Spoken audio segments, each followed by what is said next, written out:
ficar vermelho. Bom, como diz o comunicador, né? Estamos no ar.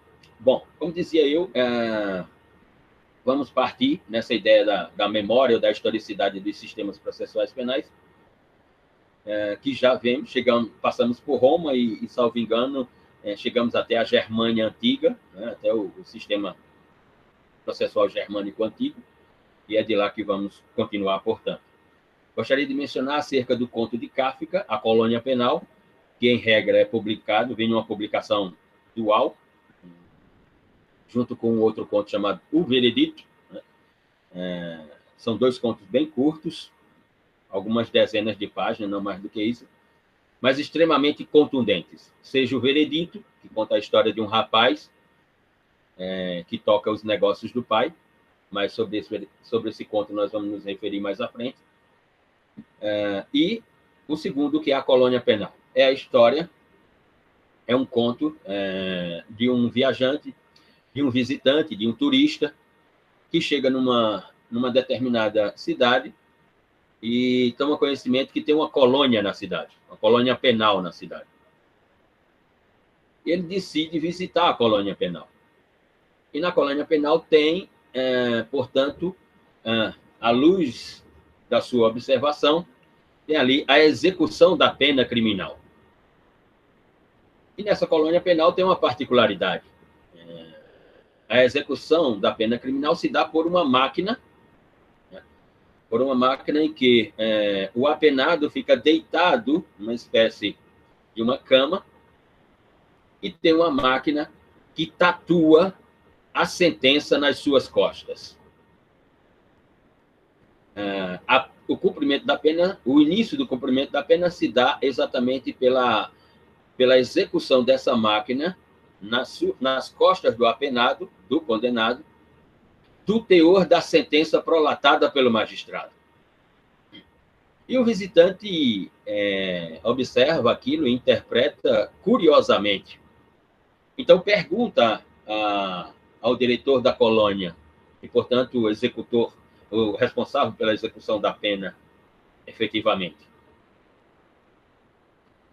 Qual foi o crime que aquele apenado cometeu? E o diretor diz, não importa. Diz, mas a conduta que ele cometeu é grave? Diz, não importa. E como se deu o processo? Diz, não importa. E o visitante, então, pergunta, e por que nada disso importa? Diz, nada disso importa. O que importa é a execução da pena. E o visitante pergunta, e por que a pena é executada a partir da escritura da sentença nas suas costas por uma máquina? E o diretor responde, para que ele não esqueça nunca mais sobre o que foi condenado. Não tenha dúvida de que a ideia do processo penal é, inequivocamente, a ideia da luta por civilidade. É a ideia da luta no processo civilizatório. É a ideia da luta, por exemplo, para Eugênio Raul Zaffaroni, é a ideia da luta pela limitação do exercício do poder de punir pelo Estado. Para Rafael de Jorge, é muito mais. É a memória da luta civilizatória para evitar que o Estado utilize ou exercite o poder de punir, o ius puniente. Portanto, a memória do processo penal, através dos sistemas, não tenha dúvida, é essa. É uma questão civilizatória. A partir de execução de penas que partem, inclusive, da retirada da vida daquele que cometer uma conduta ilícita, antijurídica, delituosa, passando pela ideia de pena na sua integridade física e chegando no momento civilizatório da sua privação da liberdade. Não tenha dúvida que o direito penal, a pena, o processo penal e a sua execução da pena criminal é uma luta dentro do processo civilizatório entre Estado, sociedade e cidadão. Essa é a memória do que nós estamos vendo nesses momentos iniciais dessa disciplina. Bom, dizer eu que paramos ali no sistema romano, ou desculpe, no sistema germânico, né? Passamos pelo sistema de Roma, vimos o sistema romano, vimos o sistema germânico. Fiz referência aqui de que no sistema germânico antigo, no antigo direito germânico, né, havia uma confusão com o valor da prova, né, e que não tínhamos a ideia ainda da presunção de inocência, mas sim da presunção de culpa, não da presunção de culpabilidade, né? Não vamos nos esquecer que a ideia de culpabilidade no direito penal, e que, portanto, como elemento constitutivo da teoria do delito, só vai aparecer no final do século XIX, em 1880, depois 1888 e 1890, com o professor Franz von Liszt. Quando Liszt inventa o sistema causal naturalista do direito penal. Depois, a culpabilidade vai sofrer, como fiz referência aqui, transformações. Lá no sistema causal naturalista de Franz von Liszt, a culpabilidade era um elemento puramente psicológico do sujeito ativo do delito. No sistema neocantista dos professores Edmundo Mesger, dos professores... tua câmera está ligada, Silva. No sistema neocantista dos professores Edmundo Mesger... Desculpa aí, Isabel. Relaxa. No sistema neocantista, repetindo mais uma vez, dos professores Edmundo Mesger e Reinaldo Frank, a culpabilidade passa a ser um conceito dual, mas continua como elemento do delito.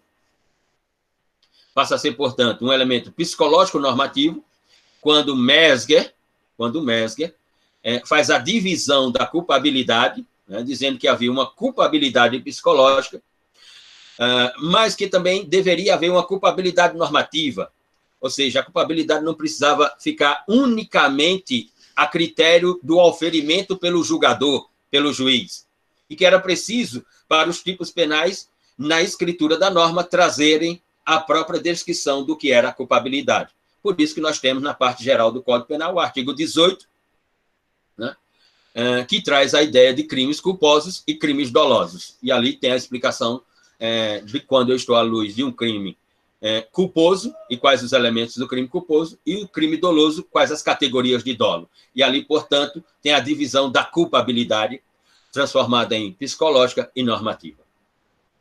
Mais à frente, no sistema finalista do professor Hans Felsen, Felsen tira a culpabilidade da teoria do delito e coloca como pressuposto para a aplicação de uma pena, como pressuposto mínimo e máximo para a aplicação de uma pena. E elege lá os critérios da culpabilidade: imputabilidade penal, potencial consciência da ilicitude e exigibilidade de conduta diversa. Muito bem. Isso não existia na Alemanha, no direito germânico antigo. O que existia era uma presunção de culpa acerca da conduta praticada pelo agente, e não de culpabilidade. A culpabilidade é um elemento moderno na teoria do direito e do processo penal, né? Seja como elemento do delito, seja como pressuposto para a aplicação de uma pena. É sobre isso que gostaria de fazer o resumo. Passando pelo sistema germânico, portanto, né, chegamos ao período canônico, né, e temos um momento crucial na memória dos sistemas processuais penais, que é o Concílio de Trento, né, instaurado pelo Papa Paulo III, ou Paulo III, que aconteceu entre 1545 e 1563. E no Concílio de Trento, nós temos definitivamente, né, a primeira amostra sistematizada de um sistema processual penal de natureza inquisitiva ou inquisitória. Para além disso, para além dessa organização, dessa sistematicidade inquisitiva dada pelo Concílio de Trento, você tem uma expansão da ideia de delito, já que a Igreja trabalhava com o Código Canônico, né, e nós estamos aqui numa ideia de direito processual penal, à luz de uma teoria da sociedade. E a Igreja, no Concílio de Trento, estende, ou como diria Jesus Maria Silva Santos, expande a ideia dos delitos eclesiásticos também para os fiéis da Igreja Católica. Nesse sistema, o juiz concentra todo o poder. O juiz é a acusação, o juiz é a prova, o juiz é o julgamento, o juiz é a decisão. Ou seja, o juiz abocanha todas as fases processuais.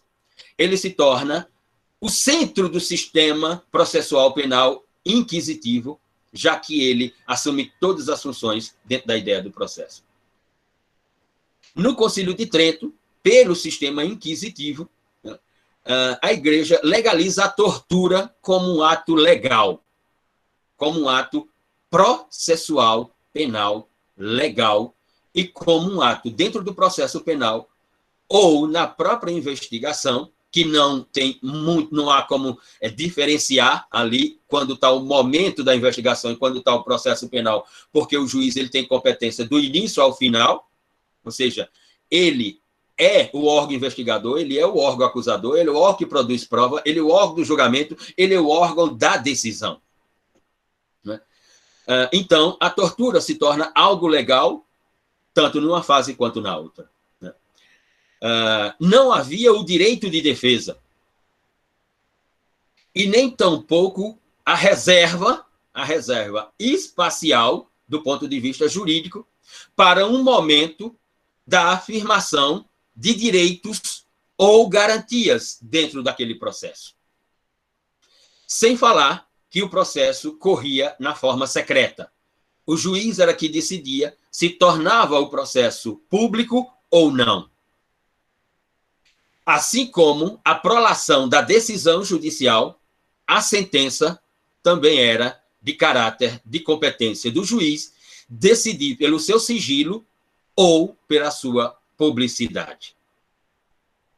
Nós tínhamos, portanto, ação, pessoa e crime, que pode ser interpretado, ação, pessoa e crime, à luz do nome de Deus. Ação, pessoa e crime, à luz de uma ideia real, já que estamos falando da igreja e estamos falando do príncipe, o representante da razão nas relações sociais. Estamos falando entre 1545 e 1563. Esse é, sem dúvida, o período mais obscuro da ideia processual penal europeia, medieval, eclesiástica. É, sem dúvida, um obscurantismo do processo penal que, na distância temporal que estamos hoje, nem podemos fazer ideia da sua gravidade civilizatória. Mas assim se deu. Após esse período, aí vem o período mais rico das ideias na Europa. A luta pela queda, a luta pela derrubada desse modelo de sociedade medieval, eclesiástica europeia e desse modelo de processo penal inquisitivo, de sistema penal inquisitivo, por um pensamento que passou a ser denominado de o iluminismo. Ou seja, uma reunião de teóricos que entendia que era o momento, aquele momento da sociedade medieval eclesiástica europeia, o momento da ausência de luz, o momento do obscurantismo, o momento das trevas, e que era preciso jogar luzes sobre a sociedade europeia. E então nasce o que hoje nós chamamos de sociedade moderna ocidental. A partir da Europa Central, a partir da Europa Antiga, eu me refiro à Inglaterra, França e Germânia, hoje a Alemanha. E esses teóricos vão construir critérios para o nascimento da sociedade moderna, critérios jurídicos sociológicos. Qual teria sido o primeiro critério de nascimento da sociedade moderna?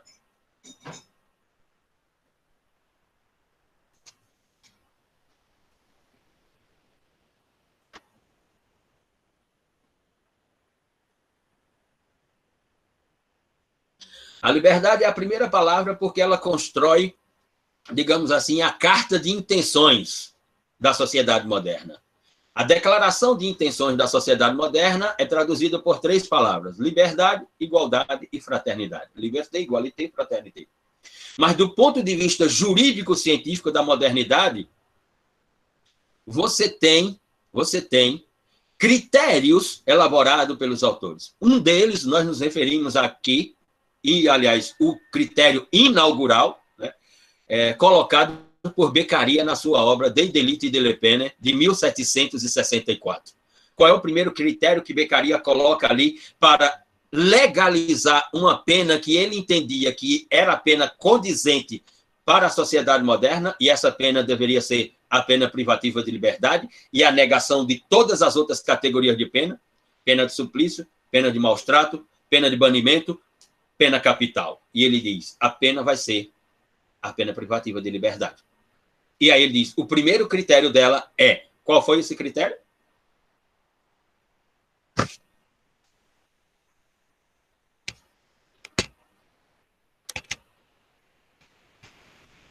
Exato. Fácil. Razão. O primeiro critério da sociedade moderna e que coloca na Europa Central fim à ideia de um sistema penal inquisitivo é exatamente a ideia de razão. Um sistema penal inquisitivo em que o juiz concentrava todos os poderes era a negação da razão. Porque o juiz estava a serviço do príncipe, da monarquia e da igreja para dizer uma verdade ou dizer o direito. Na sociedade moderna, não há igreja e não há príncipe, só há o Estado. E o Estado tem que transformar a razão em algo alcançável a todos, a partir do Estado. Se o Estado não tem razão, não pode exigir razão. E se o Estado tem razão, vai mostrar a sua razão a partir do seu sistema penal, a partir dos seus sistemas processuais penais, a partir do seu processo penal. Essa é, portanto, a ideia de critérios dos modernos, dos burgueses, dos iluministas, dos liberais, dos artesãos e dos eclesiásticos dissidentes da Igreja Católica. Essa é a primeira ideia. A segunda ideia é a formulação de Rousseau pelo contrato social, de que todos, à luz da teoria da sociedade, esta representa um contrato social, e que todos têm razão, mas todos têm deveres, assim como têm direitos.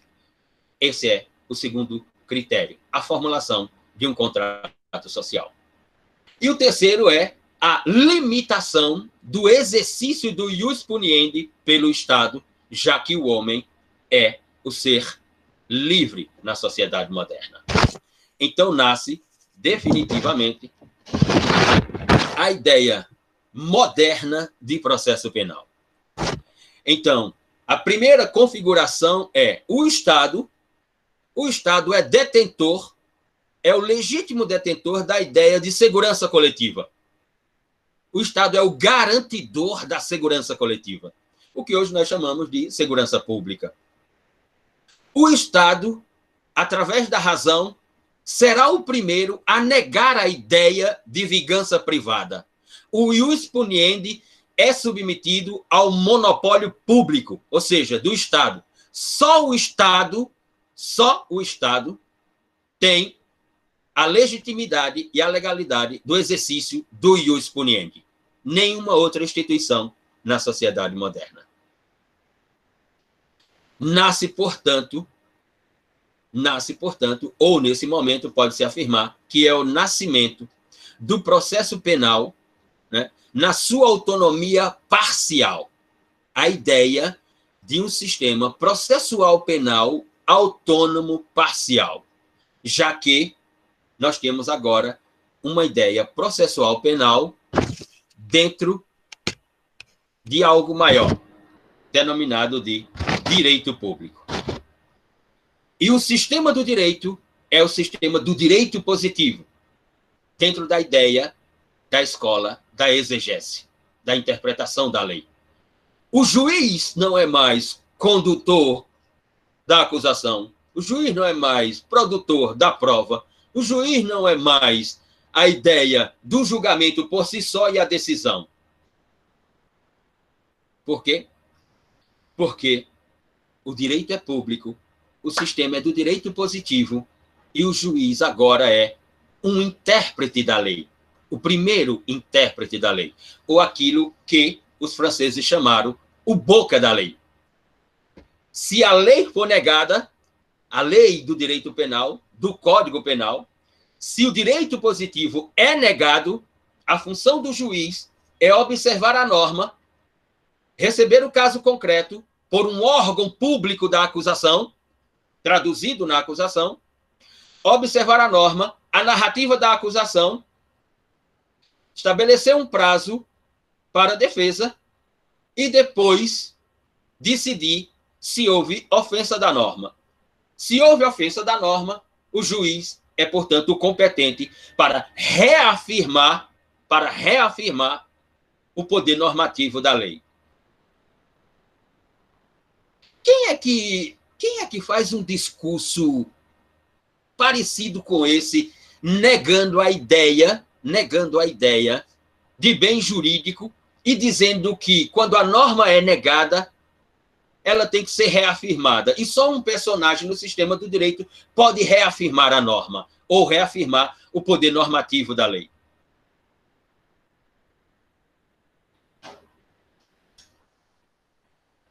Quem é o autor que escreve sobre isso e que recebeu uma crítica ferrenha quando negou a ideia de bem jurídico tutelado pela norma?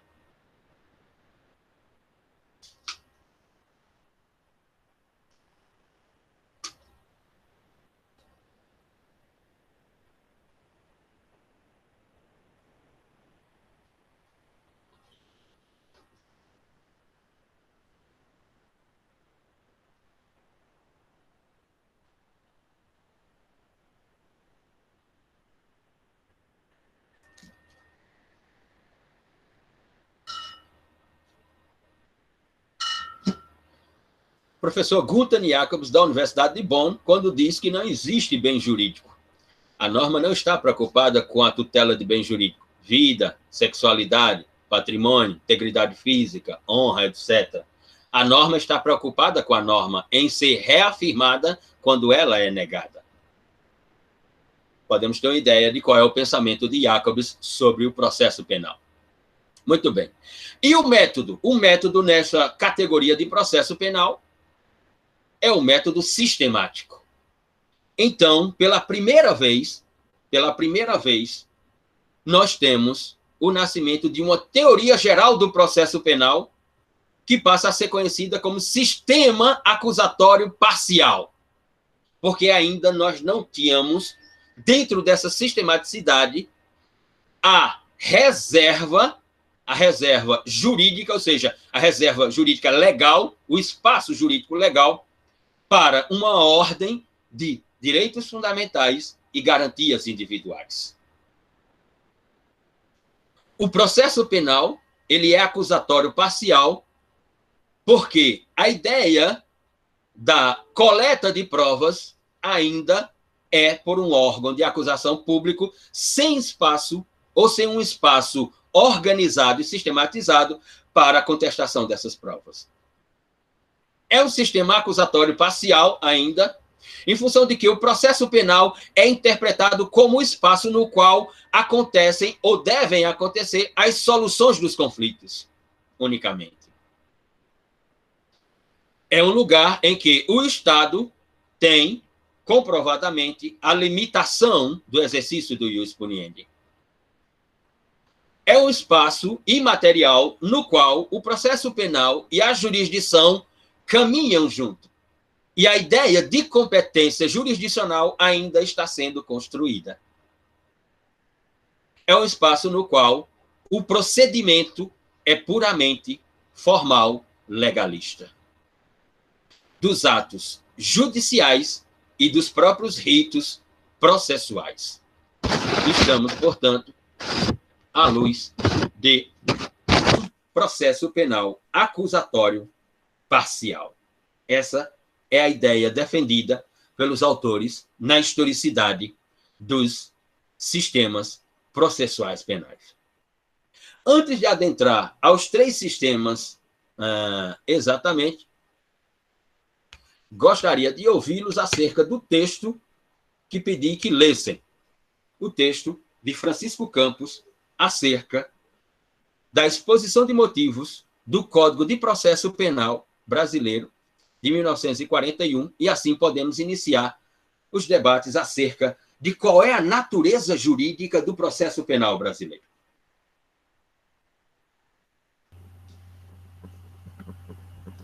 Boa noite, professor. Boa noite. Pode falar. Pode falar, Coco. Depois eu falo.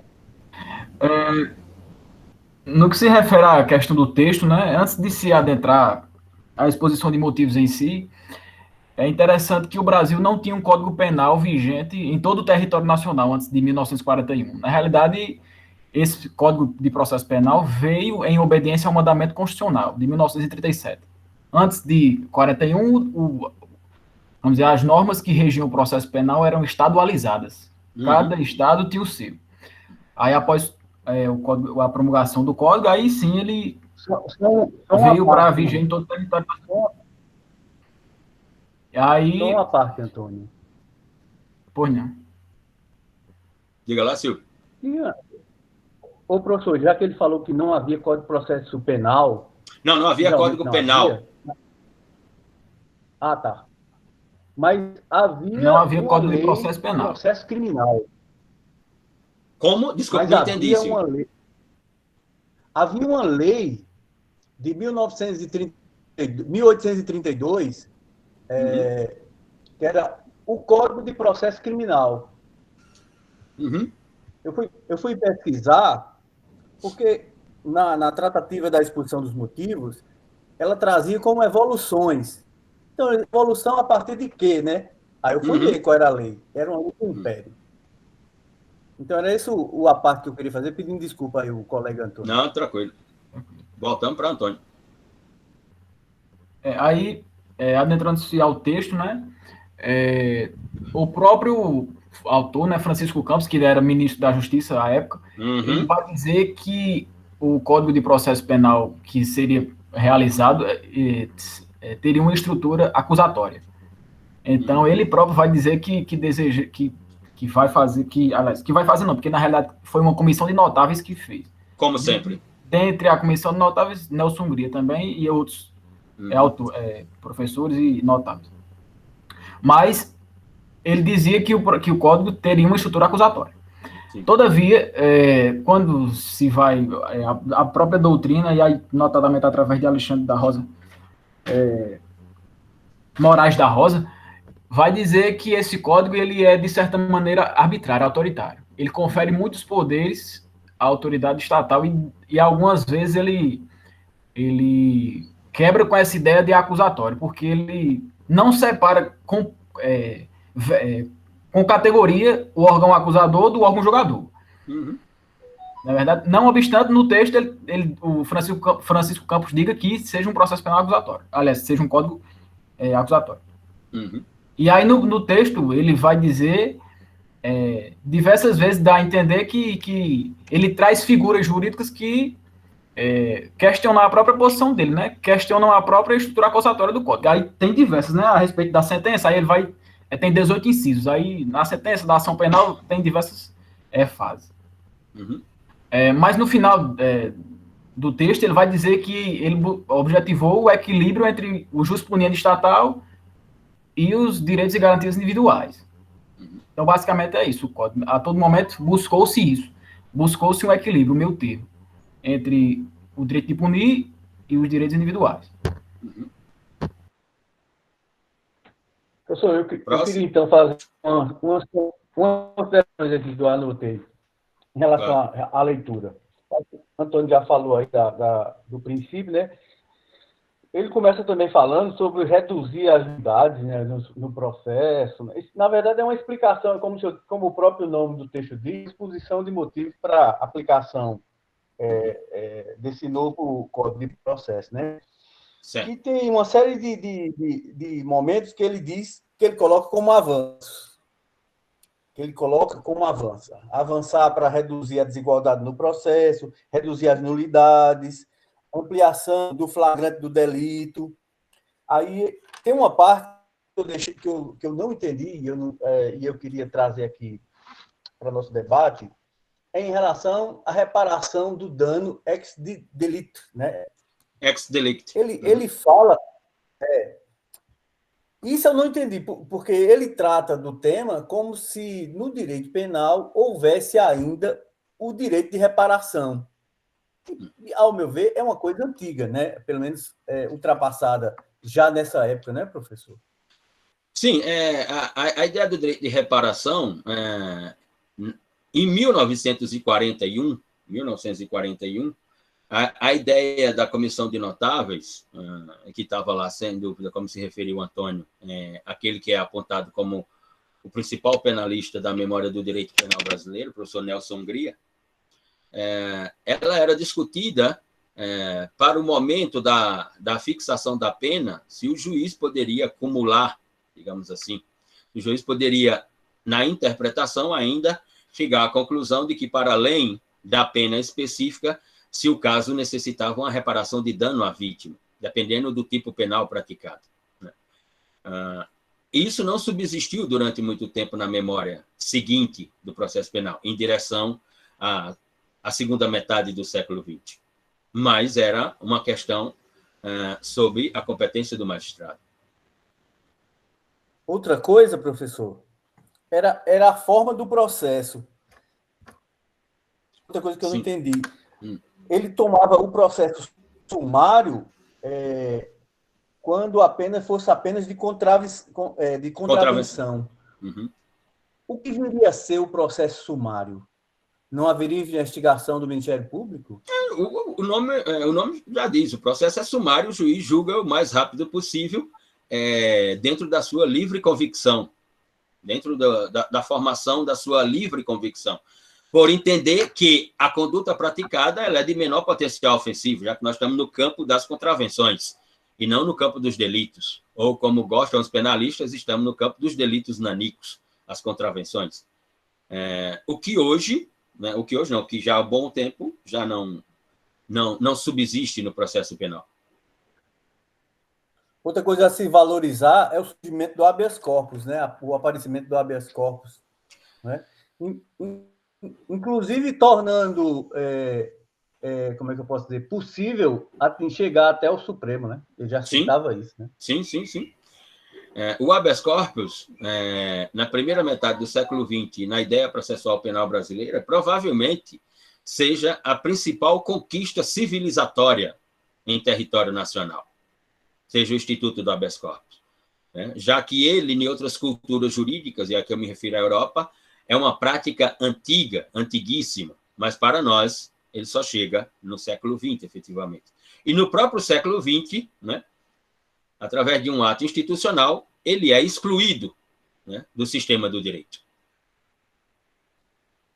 Mais alguém? Professor, eu queria fazer um adendo em relação a uma parte que fala sobre as provas, que eu achei muito interessante, quando ele fala, né, que a própria confissão do acusado não vai constituir uma prova plena da sua culpabilidade. E aí eu fiz até uma anotação, né, sobre isso, porque, querendo ou não, a gente pensa que, né, quando está assistindo audiência, quando está lendo um caso, pensa logo, não, o acusado confessou, então já dá como vencido o processo, né? Mas enquanto as provas vêm tendo importância e vêm sendo descobertas, tanto que o reconhecimento de pessoas e coisas foi tido como meio de prova, né? E o quanto elas têm evoluindo e trazendo mais coisas para que o convencimento do juiz seja formado. E até o juiz, hoje em dia, né, pode fazer perguntas que se acharem necessárias para formar o seu convencimento. Então, essa parte eu achei bem interessante, até fiz uma anotação. Eu queria dar uma complementaçãozinha aí ao que os meus colegas falaram. Vocês estão me escutando direitinho? Perfeitamente. Então, sim. O texto, ele já começa estabelecendo que o objetivo da construção do Código era uma maior eficiência e ação repressiva do Estado contra aqueles que estivessem infringindo a norma, indo contra o sistema. ele já estabelece que a maior finalidade desse código seria justamente aplicar uma ação mais repressiva contra aqueles que estivessem indo contra as normas. E a partir daí, a gente já percebe uma crítica ao sistema anterior, sendo que não haveria nas leis vigentes naquela época uma ação incisiva de repressão contra aqueles que estivessem praticando infrações. E que isso, juntamente com o rol de garantias que era ofertado ao condenado, eram causas de aumento de criminalidade.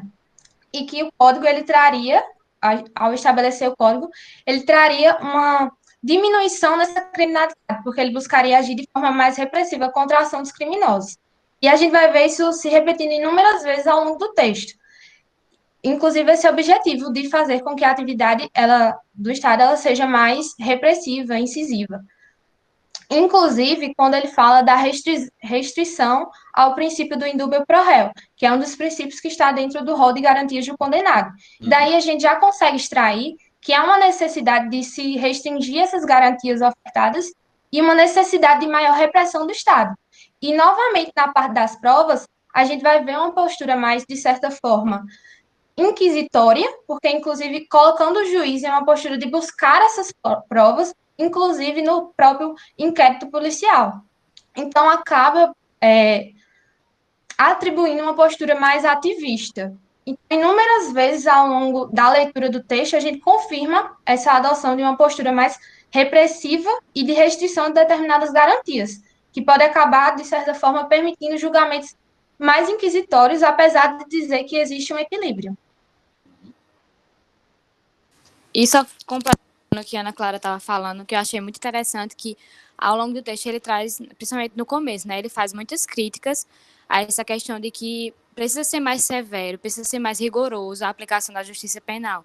Mas, ao mesmo tempo, ele não deixa de trazer que nenhum réu pode ser processado sem a intervenção da defesa, né? Ele sempre resgata essa questão dos direitos do acusado, mas colocando uma crítica muito forte, né, como a Ana Clara falou, a essa questão da pena vigente, sabe? Daquilo ali que tem que ser mais rigoroso, a justiça penal mais bem aplicada, sem prejudicar o bem comum, né?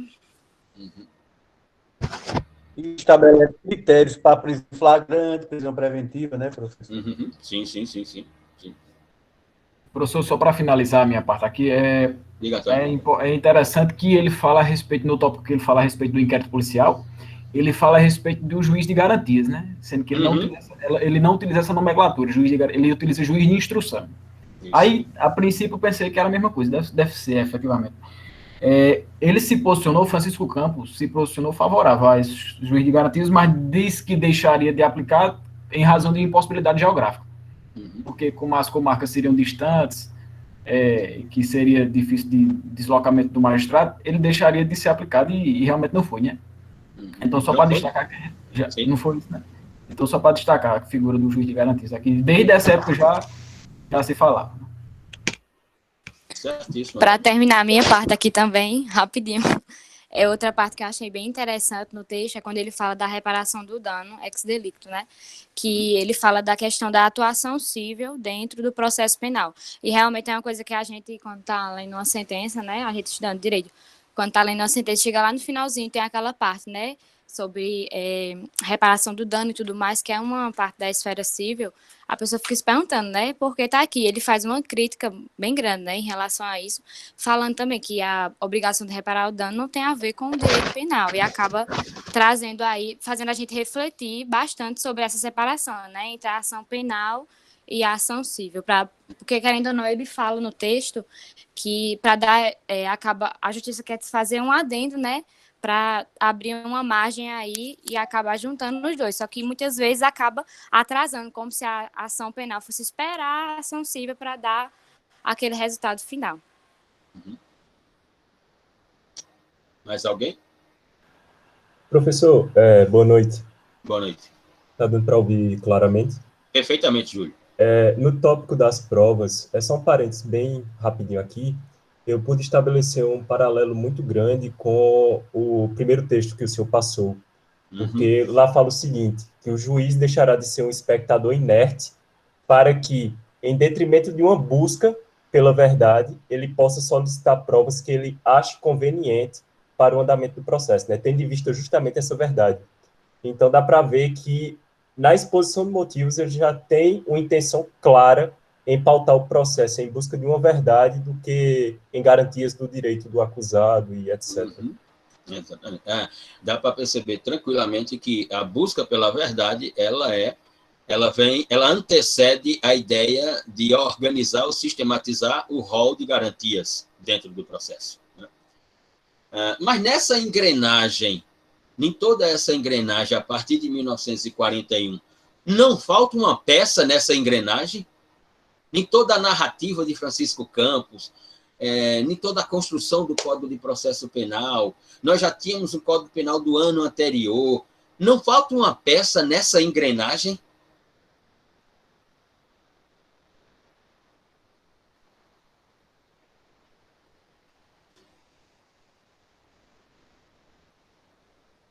Não tem algo que está faltando nessa engrenagem? Não falta uma peça fundamental nessa engrenagem? Do ponto de vista da sistematicidade do que deve ser um sistema de justiça criminal? Porque nós tivemos... Seria a lei de execução penal, professor? Exatamente. Falta uma peça nessa engrenagem. Uma peça óbvia nessa engrenagem. Porque nós tínhamos tido um Código Penal de 1830, depois tínhamos tido um Código Penal de 1890, depois o Código Penal de 1940, não tínhamos um Código de Processo Penal de 1830 a 1940, não tínhamos um Código de Processo Penal, tínhamos o quê? Uma lei que disciplinava procedimentos processuais, a de 32, né? E a Constituição de 37, como o Antônio fez referência. Vem o Código de Processo Penal em 1941, então nós estamos falando de crime, de acusação, de defesa, de pena, de sentença, e não falamos da execução. Como é que isso foi possível? Porque com o Código de 1941, o juiz prolatava a decisão penal condenatória, condenava alguém, pena privativa de liberdade de 6 anos. Tá? Sim, e agora, como é que essa pena vai ser cumprida? Qual o instituto, qual o diploma que vai disciplinar o cumprimento dessa pena? Não tinha. Ficamos até 84 sem ela, professor? Até 84 ficamos sem uma lei de execução penal. A lei de execução penal brasileira é a Lei 7.210 de 1984. E isso por causa do professor Aníbal Bruno.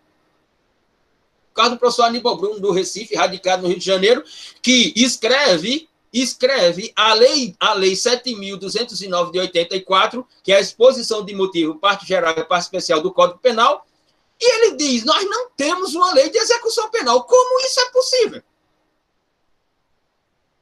Não, porque a execução da pena, professor, não é competência do judiciário. A execução da pena é competência do Poder Executivo. E aqui, no caso, dos poderes executivos estaduais e do Poder Executivo Federal, conforme o estabelecimento prisional e o crime cometido e o delito praticado. Ele disse, sim, tudo bem. Mas nós temos que ter uma lei de execução penal, ou seja, uma lei que estabeleça os direitos e os deveres daquele que agora está sob a tutela do Estado. Porque o Estado agora está exercendo o ius puniendi. Então, veja, que país é esse?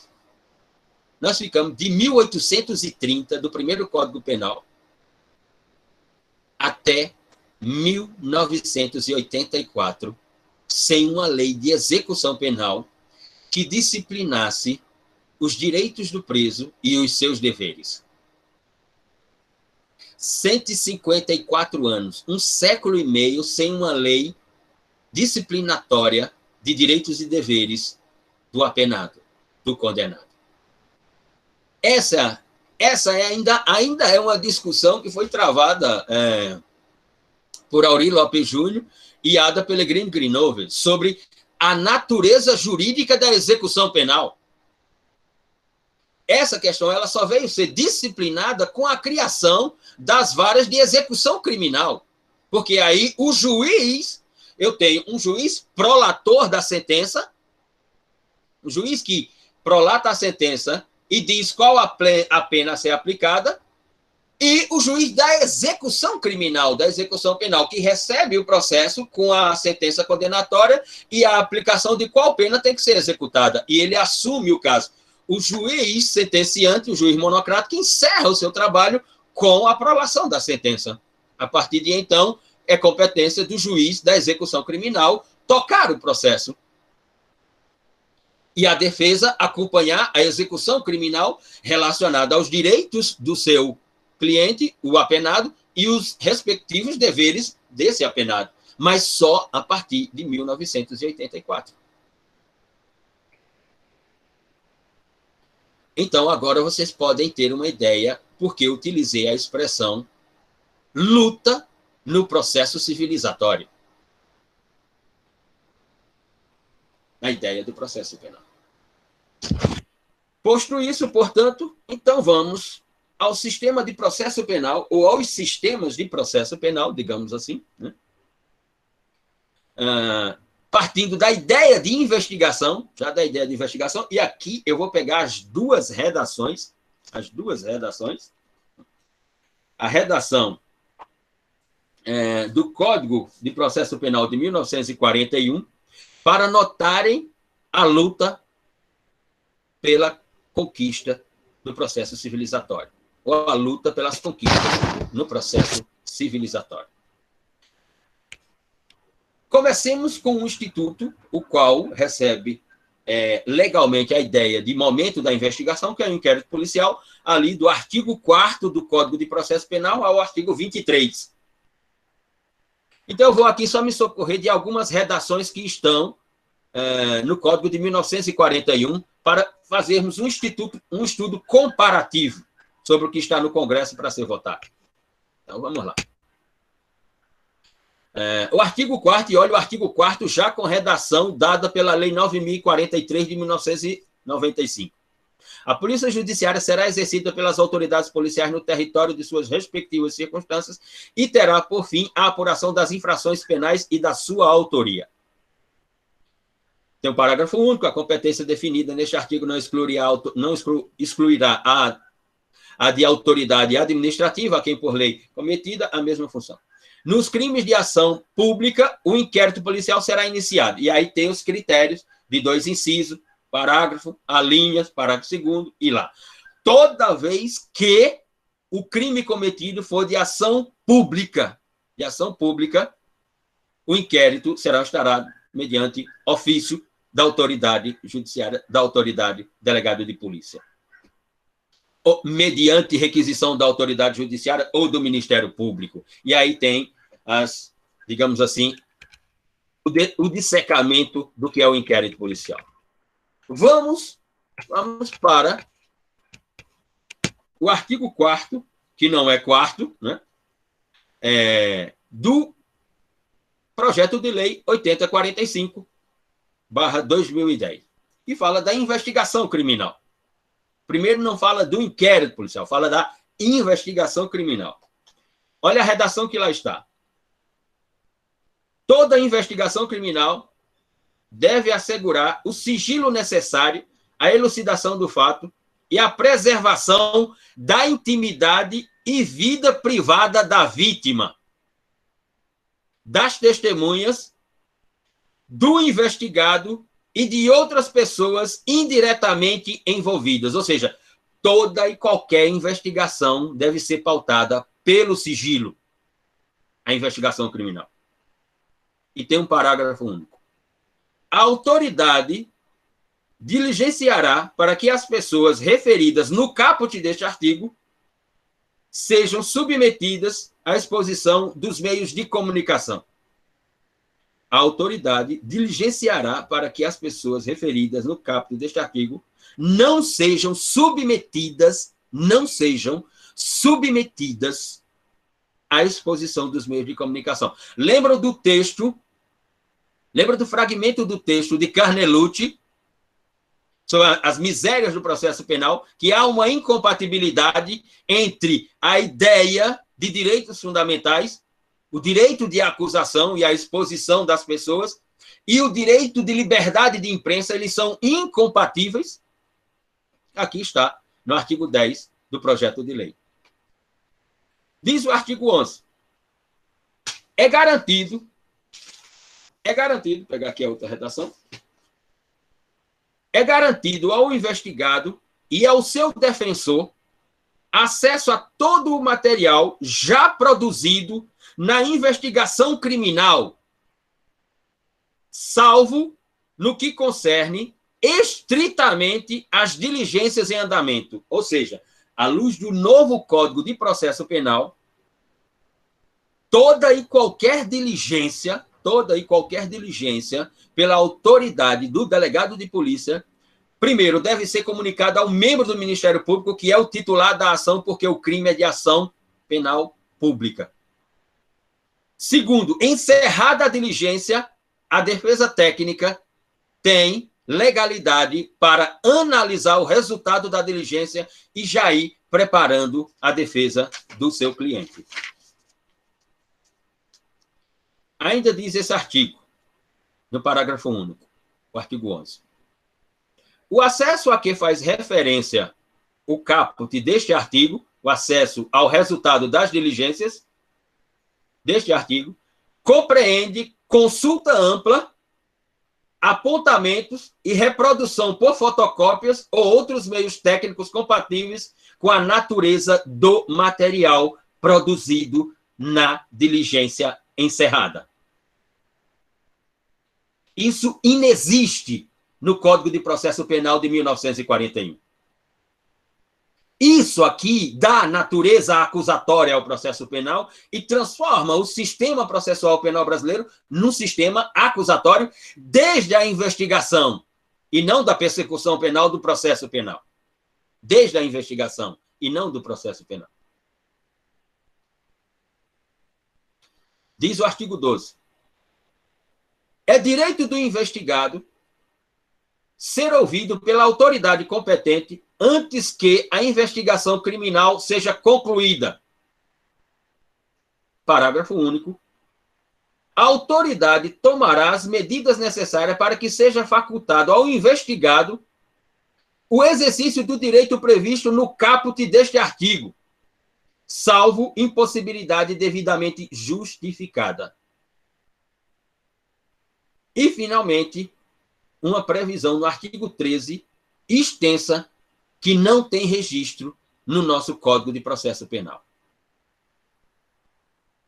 É facultado ao investigado, por meio do seu advogado, de defensor público ou de outros mandatários com poderes expressos, tomar a iniciativa de identificar fontes de prova em favor de sua defesa, podendo, inclusive, entrevistar pessoas.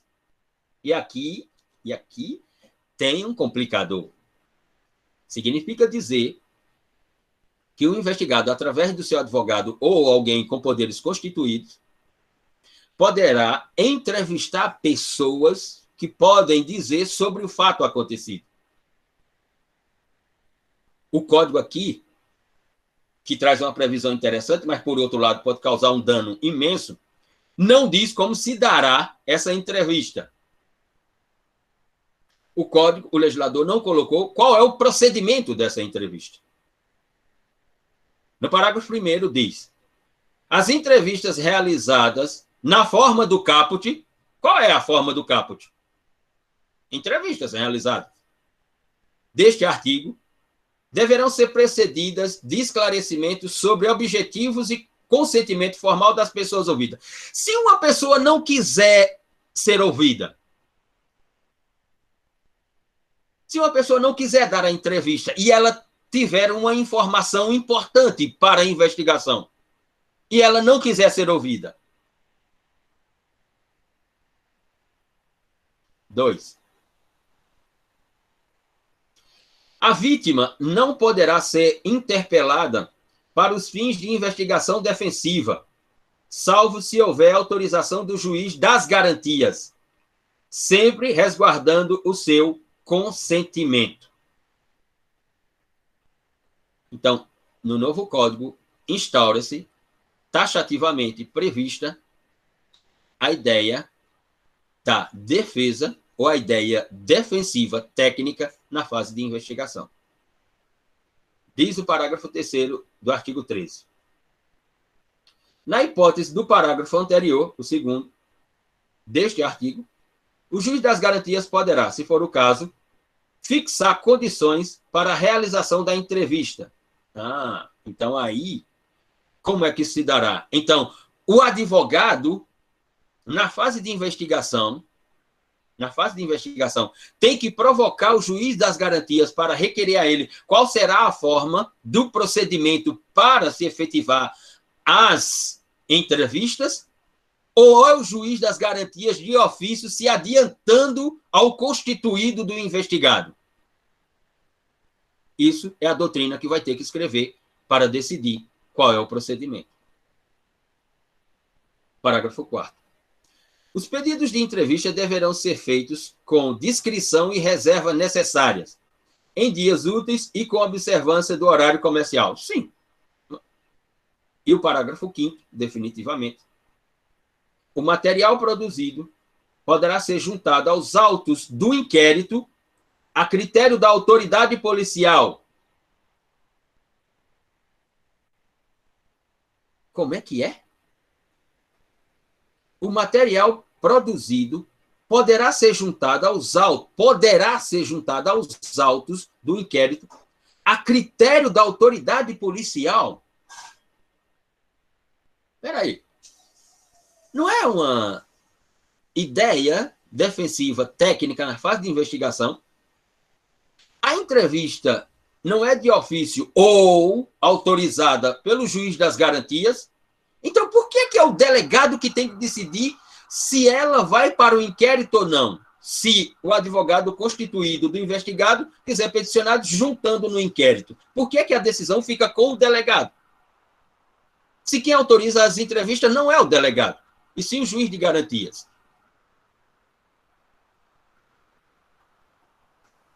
Finalmente, as pessoas mencionadas no caput deste artigo responderão civil, criminal e disciplinarmente pelos excessos cometidos em todos os procedimentos. Essa previsão legislativa não existe no Código de Processo Penal de 1941.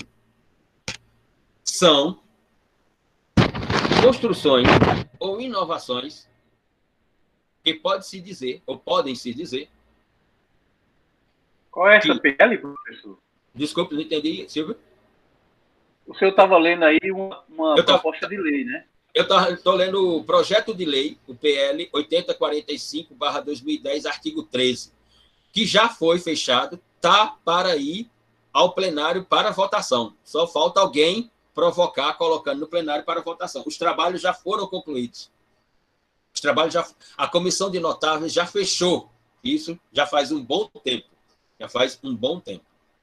Se irá a plenário para votação, é outro mundo, digamos assim, nem outra ideia. Né? Assim como o novo Código Penal, que tivemos os trabalhos fechados e que não foi para votação, que é o primeiro Código Penal brasileiro de iniciativa do Senado da República. Ele nasce no Senado da República e não numa proposta do Executivo. Ora, então, essas construções, elas vêm na ideia de construir não apenas uma estética de natureza acusatória para o processo penal brasileiro, mas de construir uma teoria dos procedimentos, que essa teoria seja uma teoria constitucional acusatória no âmbito do processo penal. Mas vamos lá aos sistemas de processo penal. Então, diz a doutrina, diz o pensamento jurídico brasileiro, lembre-se, pode me interromper a qualquer momento. Então, diz o pensamento jurídico brasileiro, aquela que se chama de doutrina, que temos o sistema inquisitivo, temos o sistema acusatório, e que o sistema brasileiro seria misto. Ou que, para outros, inclusive, o sistema brasileiro seria um sistema inquisitivo garantista. Já que nós temos momentos e momentos, como veremos aqui, em que né, o juiz interfere no processo penal, né, em diversos momentos, excluindo o direito de defesa e a própria acusação. Mas nós veremos isso mais na frente, quando falar principalmente sobre os princípios processuais penais constitucionais. Muito bem. Então, a investigação e o processo crime, né, aparece como a estrutura de algo bem maior, o processo penal. Né?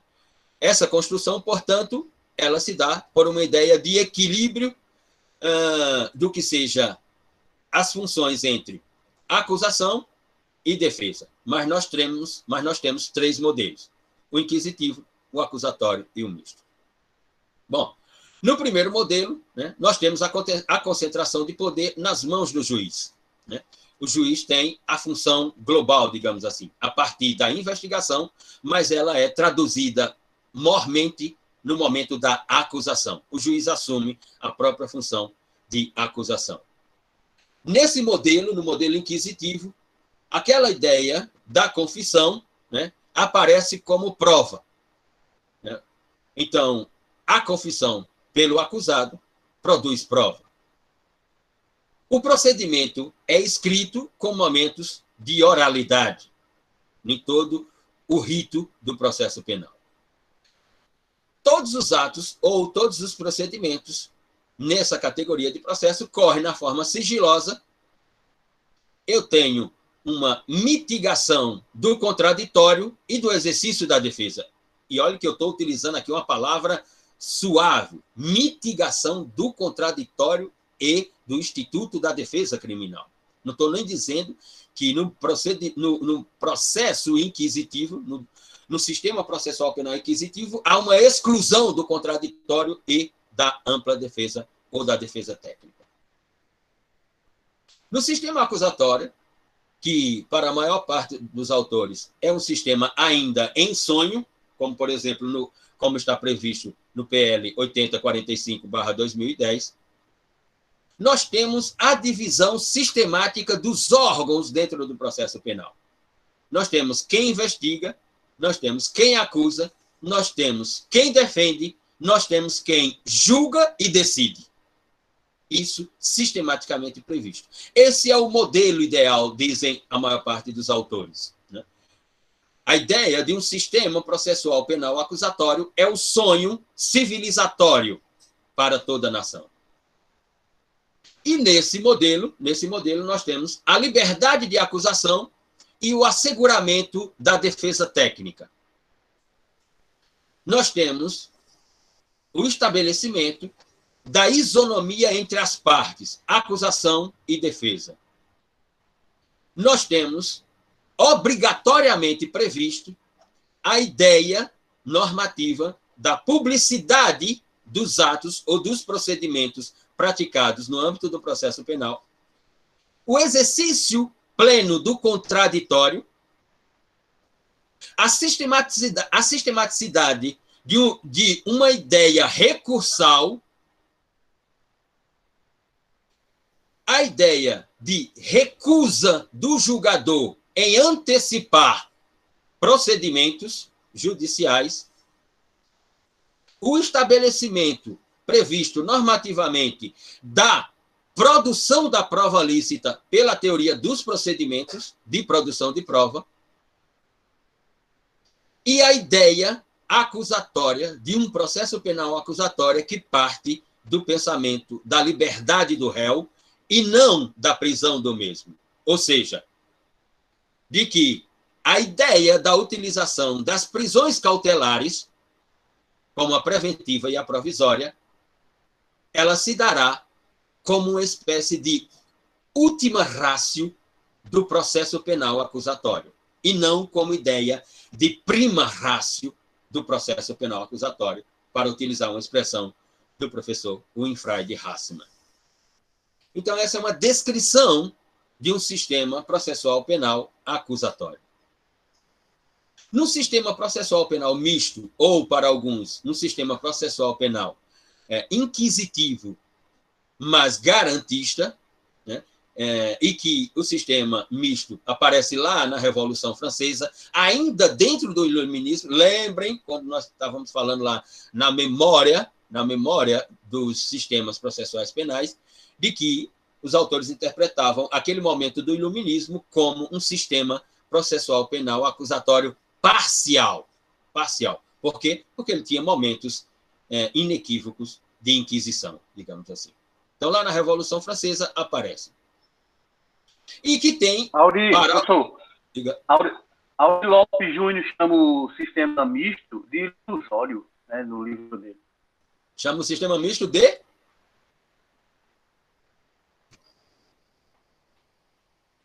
Qual é a expressão, Silvio, que eu não lembro? Ilusório. Ilusório. Bom, é uma ideia. Eu não sei se o sistema misto é ilusório, né? Por exemplo, eu penso, particularmente, que o nosso sistema ele não é totalmente acusatório e ele não é totalmente inquisitivo. Ele é um sistema inquisitivo garantista. Eu tenho momentos de acusação, né? Eu tenho momentos de acusação e eu tenho momentos de negação de procedimentos acusatórios e que entram em cena procedimentos puramente inquisitivos praticados pelo próprio juiz. Mas eu tenho, por exemplo, a garantia do Instituto do Habeas Corpus. Nesse sentido que eu me refiro. Então, no sistema misto, ou naquilo que alguns chamam de sistema inquisitivo garantista, nós temos uma divisão de duas fases. Né? E vejo que elas estão no processo brasileiro, inequivocamente. Uma instrução preliminar processual, né? Um momento da instrução processual, e uma fase seguinte, que é a fase propriamente dita do julgamento e da decisão judicial. Ou seja, uma fase de instrução preliminar e de produção de provas e uma fase de julgamento pela ideia de um primeiro estágio.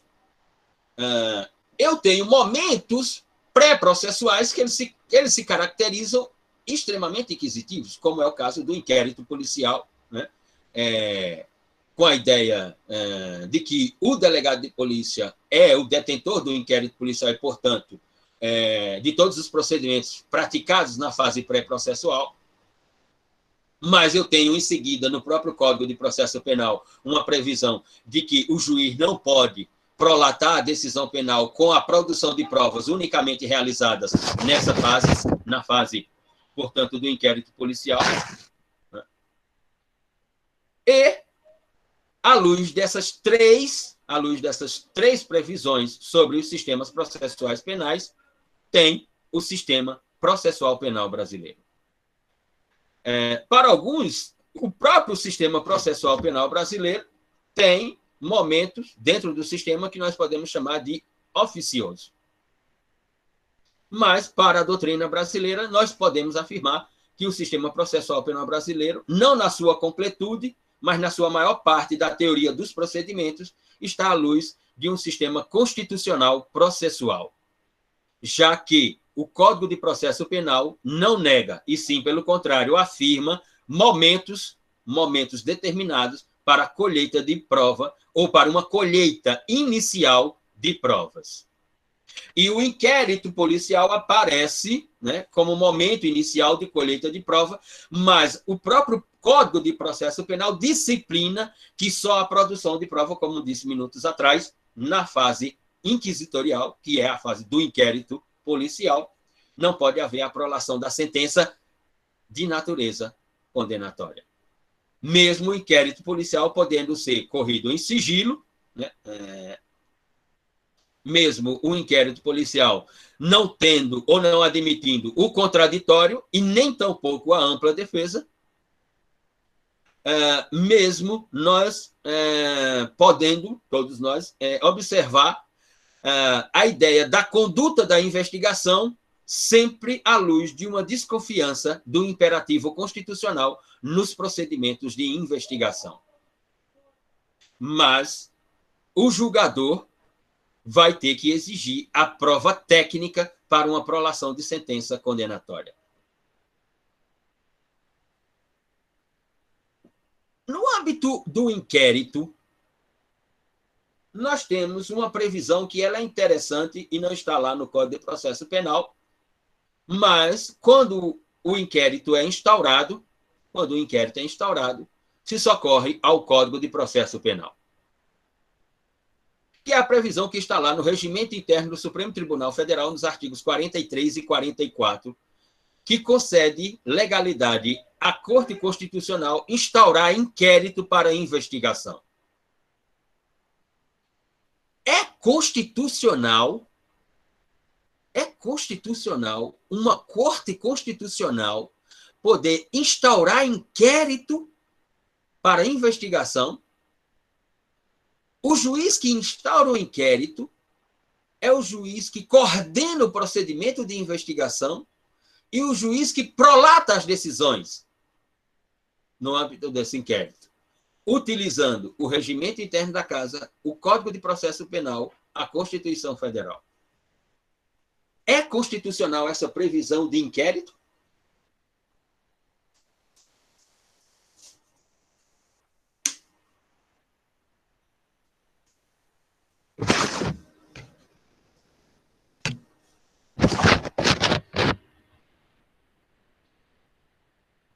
Estão me ouvindo? Ao meu ver, é no mínimo estranho, né, professor? Já que é constitucional, como vai entrar na seara penal? Professor, parece que o regimento interno do STF, ele possibilita que a Corte instaure inquéritos em determinadas ocasiões. Agora, teve o caso de Alexandre de Moraes, né, que é polêmico. Mas vamos voltar para a regra geral, né? Eu acho que, não sei se é antes da Constituição ou se é depois do regimento interno, mas já que o regimento interno foi recepcionado pela Carta Constitucional, até agora é constitucional, né? Nós temos dois casos interessantes. Os denominados casos das fake news, que foi de instauração de ofício pela Corte Constitucional, né?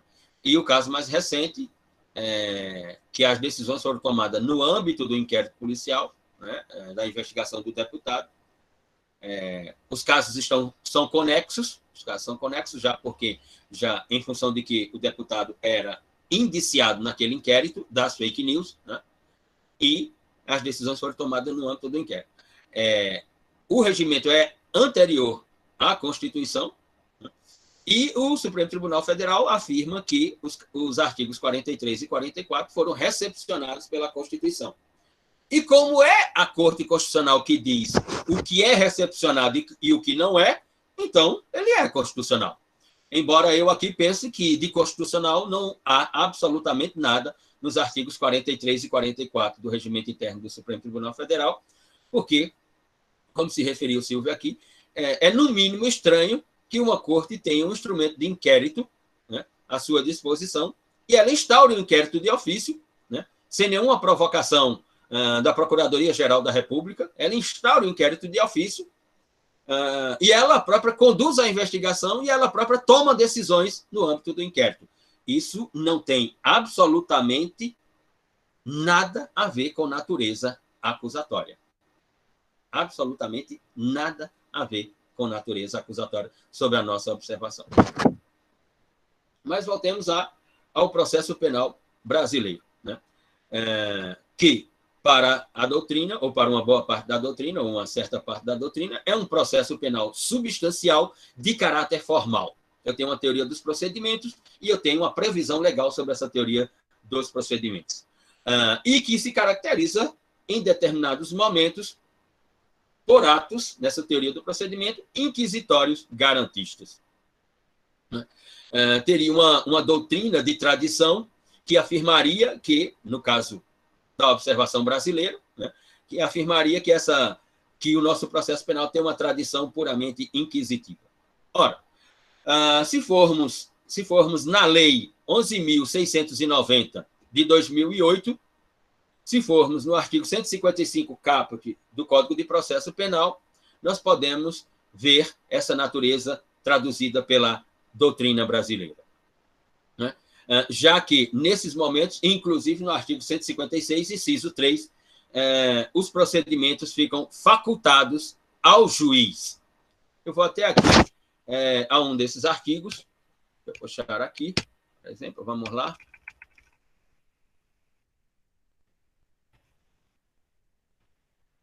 o sistema é inquisitório e acusatório, professor? Não, ele tem momentos inquisitivos. Ele tem determinados momentos da teoria do procedimento, ela se traduz por inquisitiva. Mas ele tem, previstamente, uma ideia acusatória. Mas não, ele não é acusatório na sua completude, digamos assim. É o que uma certa parte da doutrina brasileira afirma. Diz o artigo 155. O juiz formará sua convicção pela livre apreciação da prova produzida em contraditório judicial, não podendo fundamentar sua decisão exclusivamente nos elementos informativos colhidos na investigação, ressalvadas as provas cautelares. Ou seja, as decisões de mérito serão sempre à luz dentro do processo penal, de uma teoria dentro do processo penal. Agora, já as decisões referentes a provas cautelares, que ensejarão, né, a ideia de prisão preventiva, prisão provisórias, elas podem dar-se e dar-se-ão na fase investigativa. Para alguns, esse é um momento inquisitivo dentro da ideia processual brasileira, dentro da ideia processual penal brasileira. Que lei é essa, professor? É 11.604? Não, eu estou no artigo 155 do Código de Processo Penal, com redação dada pela Lei 11.690 de 2008. Ah, ok. Uhum.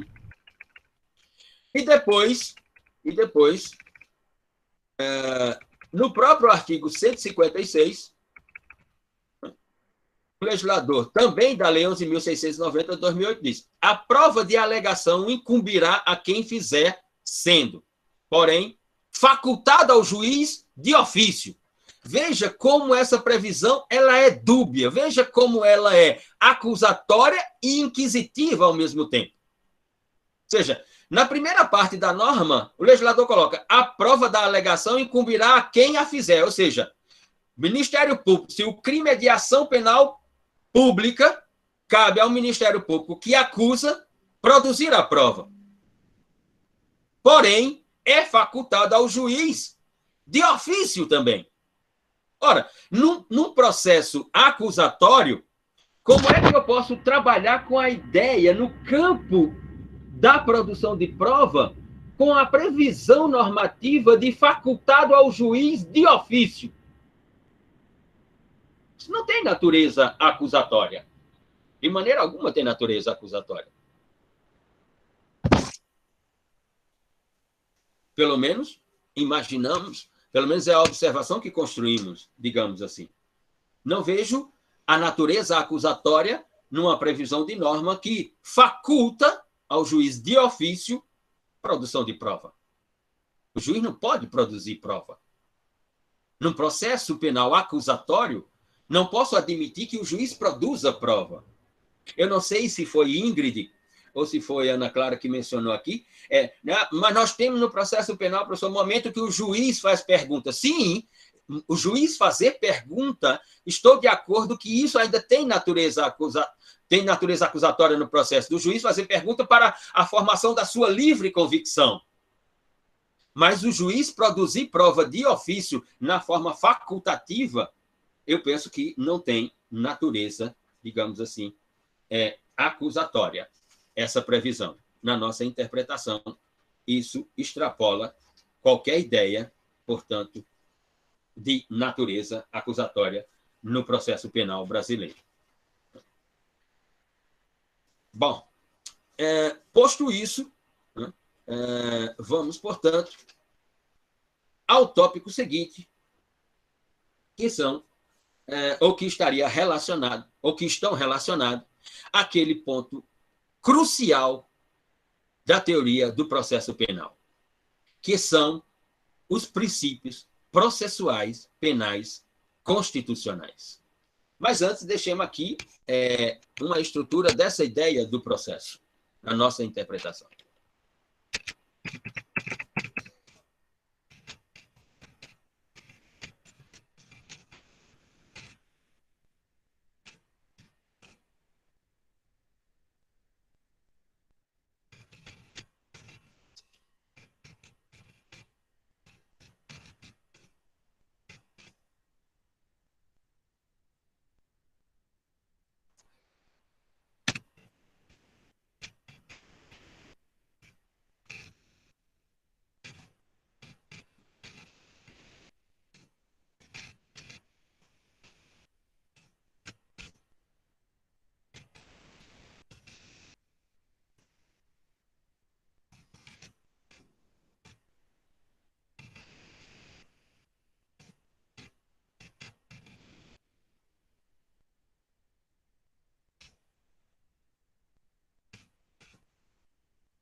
seria essa, portanto, a ideia inicial de um processo penal acusatório. E vamos para a ideia da Constituição e o Estado e os princípios do processo penal, ou os princípios processuais penais constitucionais. E a primeira pergunta que fazemos é: que são princípios?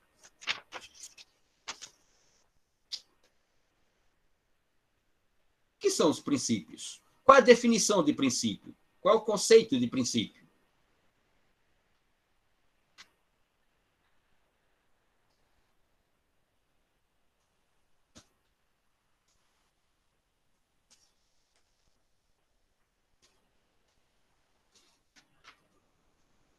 Hein, pessoal? O que são os princípios?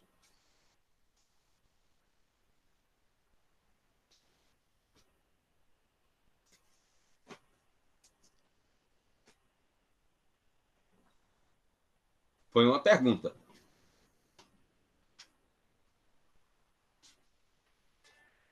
O que são os princípios?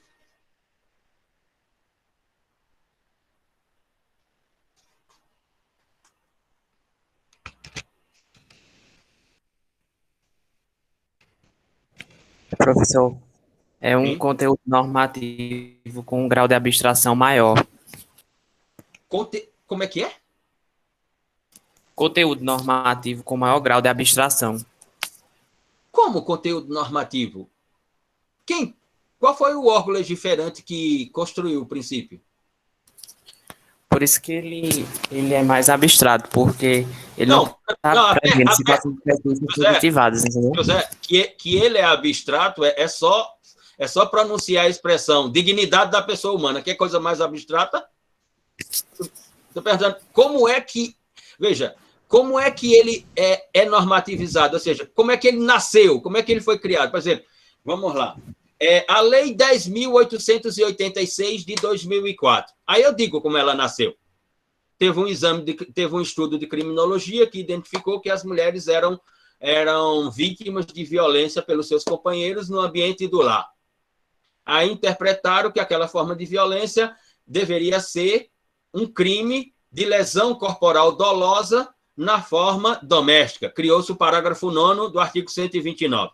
Aí tem um estudo. E o princípio, como é que ele aparece? Ele vai ser uma informação básica que vai nortear o que vai ser positivado. E o sistema trabalha com informação? Trabalha com análise social, com... Não, não, o sistema trabalha com previsão legal. A Câmara, não, o órgão mas legislativo. Como é que é? Quem cria o princípio é a própria Câmara Legislativa, seja o Congresso ou o Estado. Não, Antônio, não. Então, o princípio do contraditório tem previsão legal. O princípio da positiva tem previsão. Aí o que acontece? Aí a jurisprudência e a doutrina se encarregam de dar interpretação e dar efetividade. Peraí, a Câmara Federal aqui, o Parlamento Brasileiro criou o princípio do contraditório? Não, a Assembleia Nacional Constituinte criou todos os princípios. Não criou, não. Antônio, isso está nos tratados internacionais. Não está na Constituinte. Os princípios estão no Tratado Internacional. Pessoal, aprenda a responder pergunta. Eu perguntei qual é o conceito de princípio, qual é a definição de princípio. Qual é o conceito? Por exemplo, se eu perguntar para você, o que é norma? Qual é o conceito de norma? Você vai dizer, norma, Luciano, norma é um ato do poder legislativo, né, que traduz o direito positivo, o ordenamento jurídico. Isso é norma. Norma é um padrão de conduta, né, professor? Sim, exato. Ele é um postulado normativo que disciplina relações sociais. Princípio disciplina o quê? Então a pergunta é, qual é o conceito de princípio? Qual é a definição de princípio? Para eu poder saber sobre o que eu estou falando, porque se eu não dominar os conceitos, eu vou estar falando sobre o quê?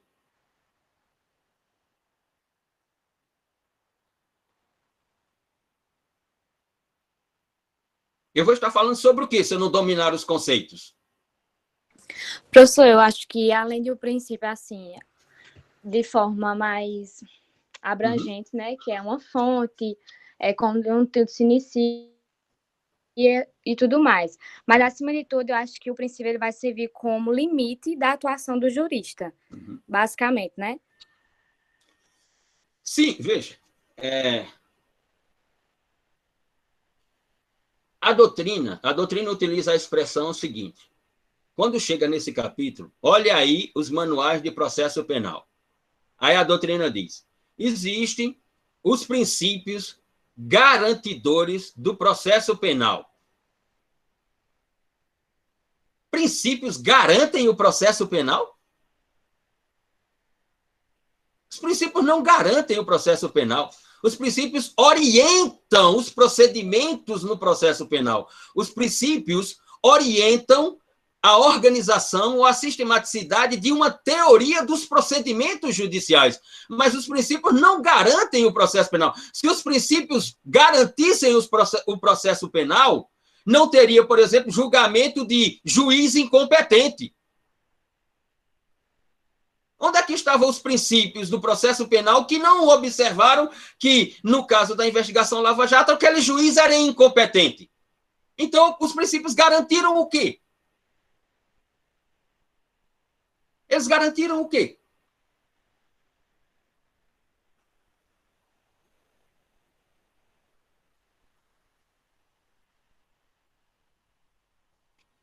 Então, os princípios não garantem, os princípios orientam. Os princípios orientam. Essa ideia de que, mas, Luciano, os princípios têm uma força normativa. Os princípios têm força normativa no campo das perspectivas e não no campo da efetividade. Porque se os princípios tivessem uma força normativa como as normas têm, os princípios não seriam descumpridos na teoria dos procedimentos. Não existiriam. Veja, se os princípios garantissem realmente o processo penal, não existiria a arguição de nulidades. Tem que se observar acerca das diferenciações linguísticas, o que é orientar e o que é garantir. O que garante o processo penal é o Código de Processo Penal e precariamente. Como nós estamos vendo aqui, momentos acusatórios, momentos inquisitivos e precariamente. Os princípios são normas fundamentais, né, na verdade. Veja, essa é uma linguagem interessante, quando se diz assim, os princípios são normas.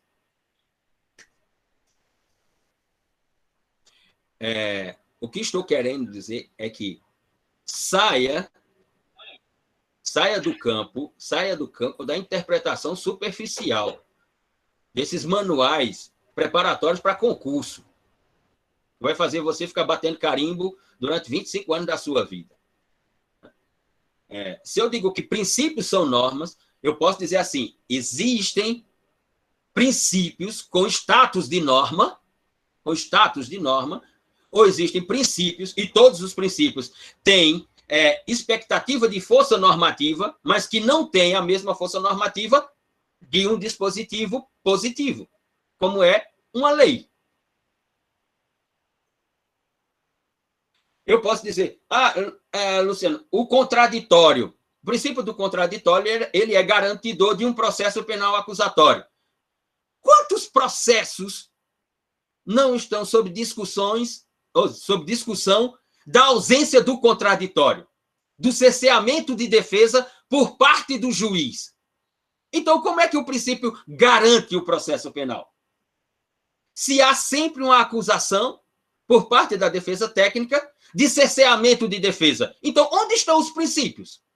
Eles não são os garantidores do processo penal acusatório?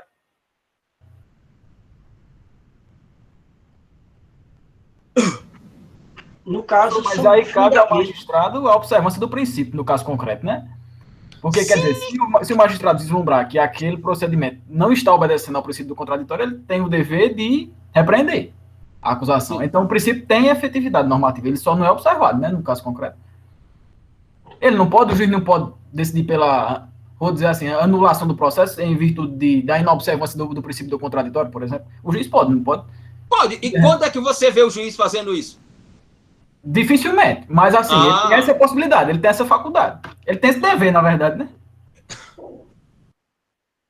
Quando é que nós vemos o juiz fazer isso?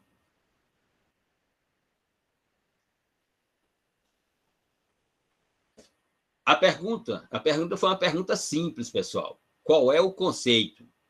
Você poderia responder, Luciano, do ponto de vista da teoria dos conceitos e da definição, o princípio é um instituto metafísico abstrato, não dá para definir como se define uma norma.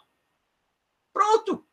Né? Ou poderia utilizar, né, Samuel Espíndola, né, que tem um livro sobre o conceito de princípio, que é uma dissertação de mestrado sob a orientação do professor José Joaquim Gomes Canotilli, na Faculdade de Direito da Universidade de Coimbra, em que ele constrói o conceito de princípio, chegando à conclusão de que não existe um conceito de princípio como existe um conceito de norma. Por quê? Porque o princípio não necessita de construção conceitual. Ele precisa de efetividade normativa e não de construção conceitual. É nesse sentido que Samuel Espíndola constrói a definição de princípio, que eu não posso confundir com o conceito de norma. Porque eu explico como a norma nasce.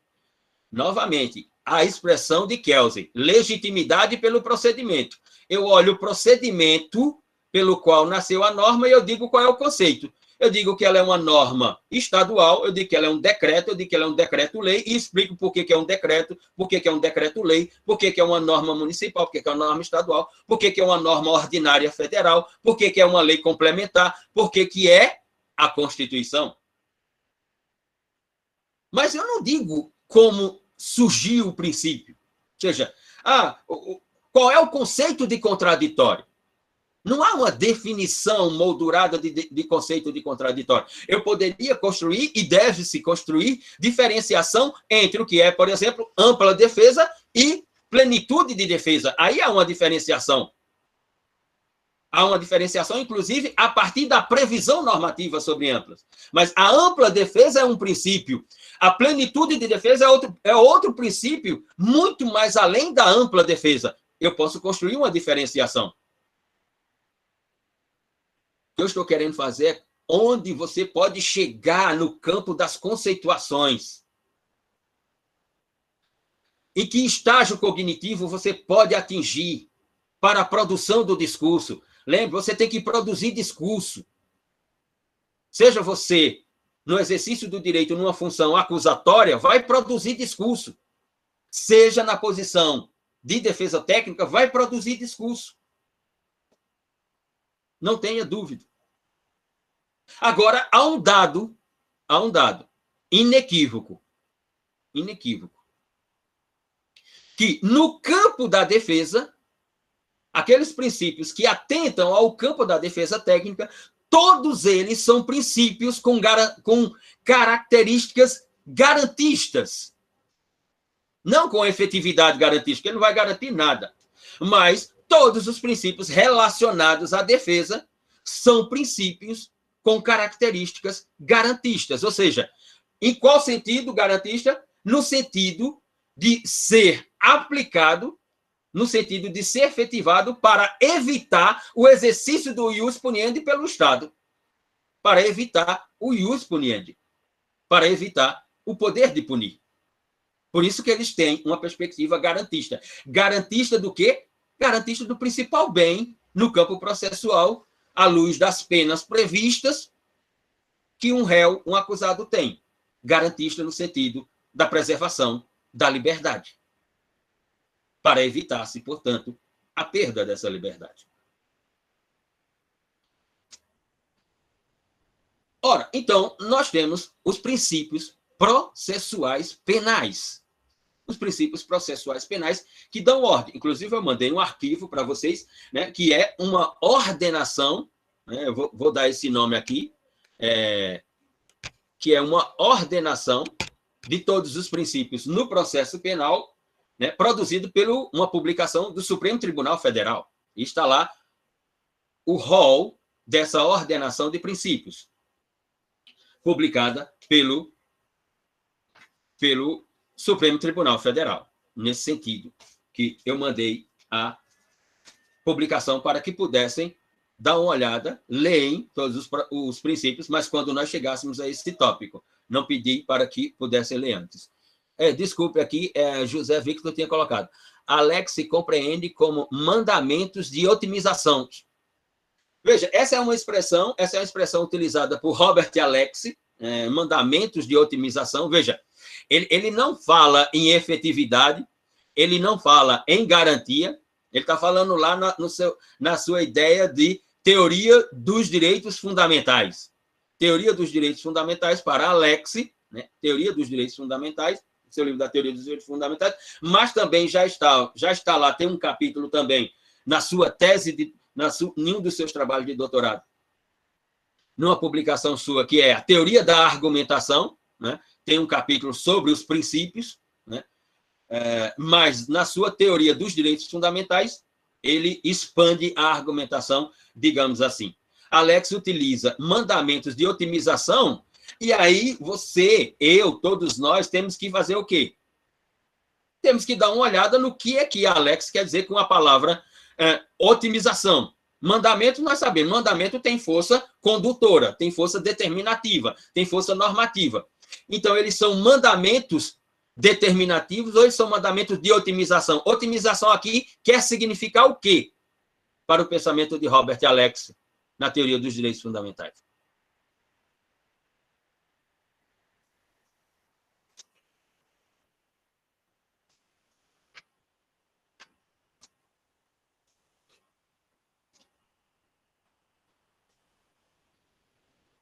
Vamos lá. Veja. Há uma diferença inequívoca entre regra e princípio. E o pensamento constitucional processual, administrativo, civil, penal, né, constrói a ideia de que, num encontro entre regras e princípios, valerão os princípios. Só que eu ainda tenho, dentro dessa construção, diz a própria doutrina constitucional, eu tenho os princípios regras e os princípios normas. Que há outra diferenciação. No campo, ou melhor dizendo, no paradigma do Estado constitucional de direito, obviamente que os princípios eles estarão sempre num status jurídico, né, de maior relevância do que as normas no campo das decisões relacionadas ao quê? A procedimentos e as decisões de méritos. Ou seja, a organização de teorias de procedimento para orientar, na nossa interpretação, orientar e não garantir, né, toda a estrutura do processo penal, que é o caso específico que nós estamos tratando aqui. Mas eu não posso, como alguém que estuda direito, né, olhar, né, ou escutar a pergunta qual é o conceito e não responder à pergunta.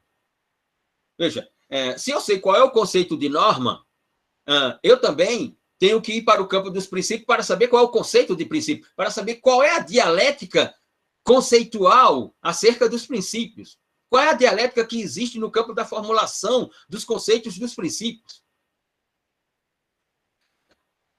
E depois, qual é a função dos princípios? Qual é a função dos princípios na teoria do direito constitucional e numa teoria do processo constitucional? E no nosso caso aqui, do processo penal constitucional. Porque para nós aqui não pode existir outra natureza de processo que não seja um processo penal constitucional acusatório. Ou então, por que é que eu estou estudando direito? Por que é que eu estou estudando direito? Não, Luciano, é porque eu tenho um viés acusatório eu vou passar a minha vida acusando, sim, mas você vai passar a sua vida acusando quando for um profissional de direito dentro das regras do Estado Democrático de Direito e não dentro das suas regras. Assim como quem defende não inventa defesa à luz do que ele pensa do que deve ser a defesa, mas à luz do que está previsto para a defesa técnica. Diria um certo britânico, é elementar, meu caro Watson. É elementar, meu caro Watson. A questão antes, que é uma questão pré, a questão antes da conceituação e antes da definição do que é princípio e do que é regra, há uma diferenciação entre princípio e regra. A regra, quando nós olhamos para a regra, ela moldura o nosso conhecimento. Ela estabelece uma limitação para o nosso conhecimento. Há uma limitação interpretativa. Ou seja, há uma limitação hermenêutica da interpretação. Eu posso fazer uma interpretação literal, eu posso fazer uma interpretação gramatical, eu posso fazer uma interpretação histórica, eu posso fazer uma interpretação restritiva, expansiva, eu posso fazer uma interpretação teleológica, etc. A regra moldura o saber. Ela estabelece fronteiras para o conhecimento. Quando eu olho para o princípio, e a regra, eu explico a regra. Há um procedimento de legitimidade. Ou seja, a regra nasce do quê? A regra nasce de uma proposta legislativa que pode nascer na Câmara Baixa, na Câmara Federal, que pode nascer no Senado, que pode vir do Executivo, que pode ser uma iniciativa popular prevista pela Constituição, todas elas. E depois há todo o procedimento. Tem que passar por uma comissão de Constituição e Justiça, os princípios não passam por isso. Tem que passar por uma comissão de Constituição, Justiça e Cidadania, para saber se não tem nenhum conflito com a Constituição. Eu preciso saber qual é a natureza daquela regra, a natureza jurídica, o status, naquilo que antes, faz muito tempo, nós chamávamos de a pirâmide de Kelsey, a pirâmide normativa de Kelsey. Os princípios, quando eu olho para os princípios, quando eu leio o princípio, ele não moldura o meu conhecimento. Ele dilata a minha cognição para o conhecimento. O princípio expande a minha capacidade imaginativa sobre qual o sentido do princípio. Quando eu olho para a ideia de dignidade da pessoa humana, quando eu olho para a ideia de contraditório, quando eu olho para a ideia de ampla defesa, de plenitude de defesa, quando eu olho para a ideia de devido processo legal, isso não moldura o meu conhecimento, isso expande o meu conhecimento. Porque eu posso e eu devo sempre observar com a ideia de que há sempre algo a mais a ser observado no campo dos princípios. E a segunda constatação que eu tenho que ter é de que eles são conquistas civilizatórias através de declaração ou de declarações de intenções de direitos, como foram as declarações na Inglaterra, como foi, por exemplo, a Bill of Rights. Ou vocês pensam que de onde nascem os princípios? Os princípios não são invenções normativas. Os princípios são declarações que querem aparecer como conquistas civilizatórias dentro de um processo histórico e cultural.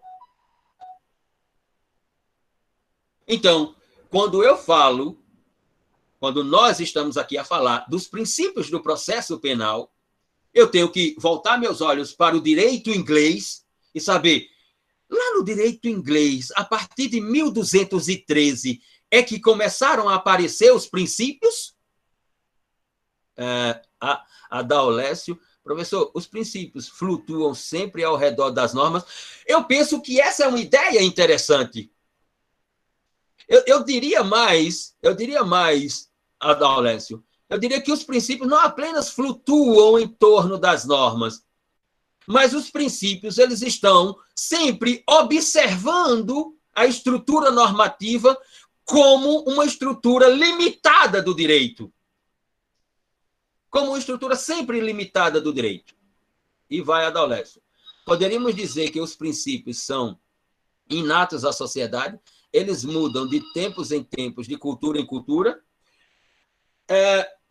Eu diria, Adalércio, que eles são o processo de uma construção civilizatória cultural dentro de um espaço e tempo, numa geografia e em uma cultura, em um tempo. Não quer dizer que os princípios são perpétuos. Não. Mas quer dizer que, em regra, e aqui não é em regra, a regra é em regra, a expressão, né? A ideia, em regra, eles são duradouros. Duradouros. E mais do que isso, a ideia própria de processo penal, ou de processo administrativo, ou de processo civil, mas para nós aqui, do processo penal, a ideia própria do processo penal, quando ele é inquisitivo, quando ele é acusatório, ou quando ele é inquisitivo, garantista ou misto, ela está ligada fundamentalmente às conquistas ou não de princípios civilizatórios.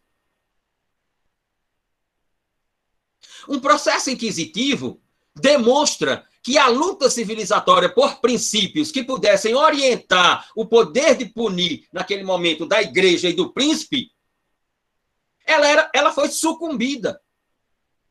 A ideia de princípio no iluminismo, ela é emergente, ela emerge, ela aparece com certa força linguística, argumentativa, de que deve prevalecer os princípios na ideia de um processo penal que, no fim, terá ou poderá ter a vedação da liberdade de alguém que, no modelo de sociedade, a regra é a liberdade.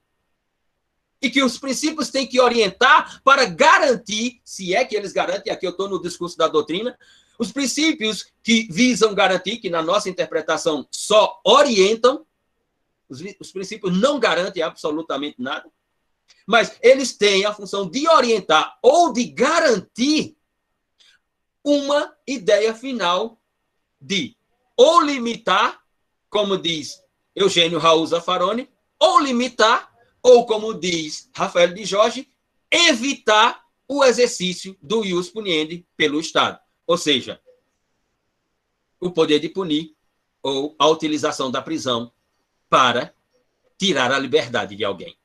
É nesse sentido. Professor, os princípios realmente... Pode falar, Silvio. Os princípios realmente limitam a norma, né? E não é à toa que nas decisões sempre faz a citação de princípios, né? Nas decisões. Sim, porque, veja, atentem para uma questão, atentem para algo que é fundamental. Os princípios só têm sentido em um sistema constitucional. Fora do sistema constitucional, eles não têm sentido. O que tem sentido é a lei fora do sistema constitucional. O que tem sentido é o direito positivo. O direito positivo, como ordenamento e como sistema jurídico, não precisava do direito constitucional. O direito positivo tem na lei a sua essência estrutural. O direito constitucional tem nos princípios a sua essência estrutural. O direito constitucional é um direito dos princípios e não das regras. E o processo penal só pode ser um processo penal constitucional. Então, se ele é um processo penal constitucional, ele só pode ser um processo penal dos princípios. É por isso que eu preciso saber qual é o conceito, qual é a definição. É por isso que eu tenho que saber e que eu tenho que dominar os princípios para poder produzir argumentação. Agora, quando nós não tivermos mais no Estado constitucional de direito, aí foda-se os princípios. Mas enquanto tivermos no Estado constitucional do direito, os princípios serão preponderantes. E aí eu preciso saber o que eles são. Como é que eu estou num sistema jurídico que os princípios são preponderantes e eu não sei discorrer sobre os princípios? Eu não sei falar 3, 5, 15, 20, 30 minutos sobre os princípios. Principalmente se eu for advogado de defesa. Deixa eu partir aqui de Mateus. Existe alguma possibilidade de princípios atemporais? Eita, Mateus. À luz do que eu acabo de dizer, de que eles são a estrutura de um sistema constitucional de direito, e nem sempre o sistema constitucional foi um sistema do direito, penso que não. Mas posso estar equivocado.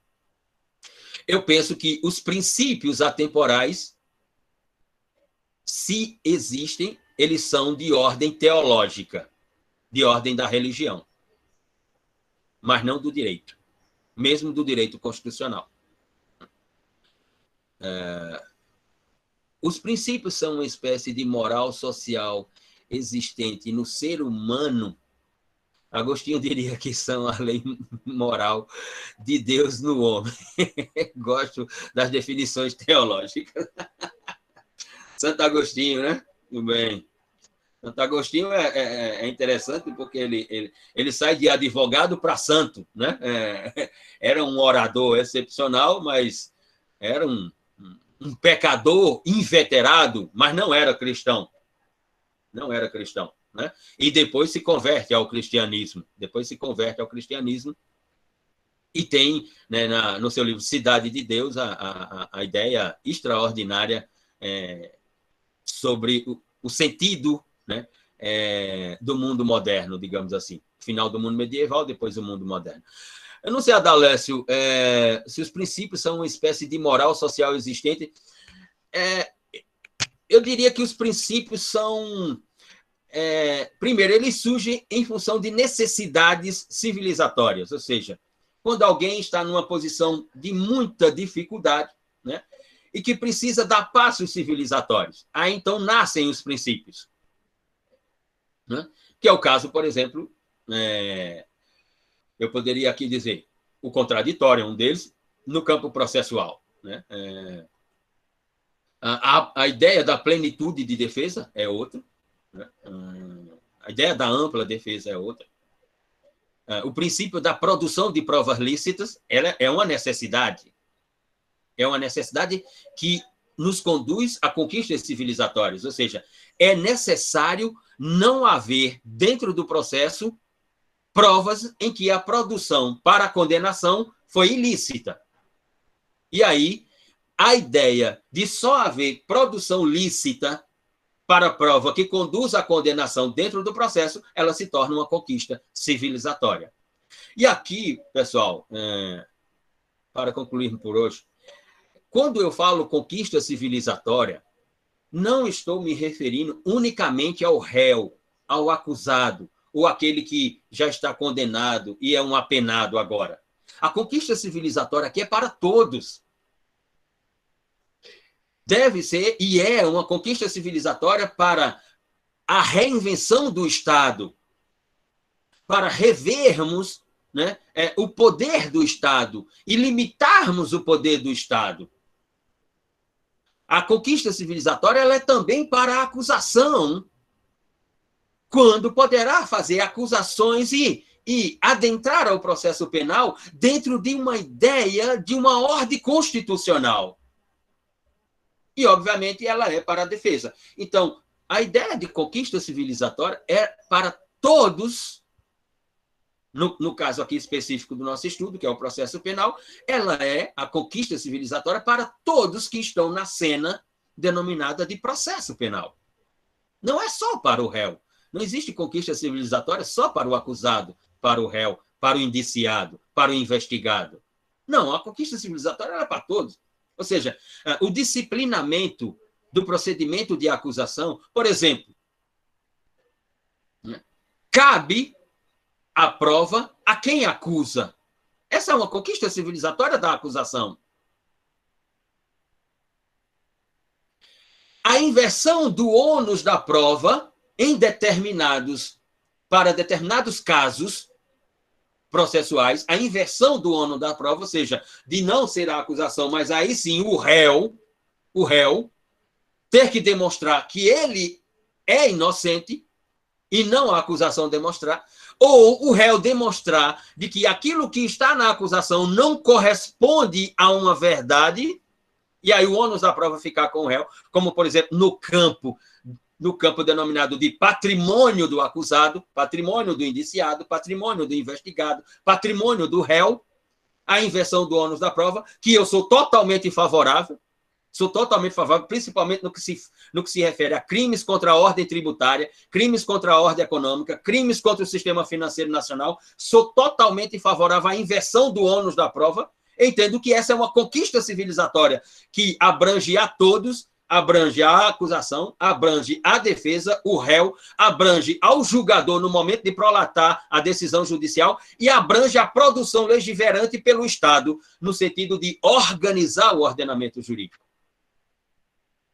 É sobre isso que eu me refiro, quando falo conquista civilizatória. Agora, sem dúvida, inequivocamente, como estamos falando de princípios, a maior parte são conquistas civilizatórias para o réu, para o acusado, para o indiciado, para o investigado, para o apenado, sem dúvida. Mas ela deve ser interpretada como uma conquista de todos, ou uma conquista para todos, para sempre vislumbrar o melhoramento humano e o melhoramento do funcionamento das instituições do Estado e do próprio direito. É nesse sentido, não é em outro sentido que eu me refiro. Bom, se tiverem perguntas, não tiverem perguntas, podemos encerrar. O capítulo iniciado agora são os princípios processuais, penais, constitucionais. Veremos cada um deles a partir de então. Perguntas? Se não tiverem, vemo-nos amanhã em tese. Se eu estiver vivo, aparecerei aqui para retomarmos, portanto, a partir do capítulo dos princípios. Boa noite a todas e todos.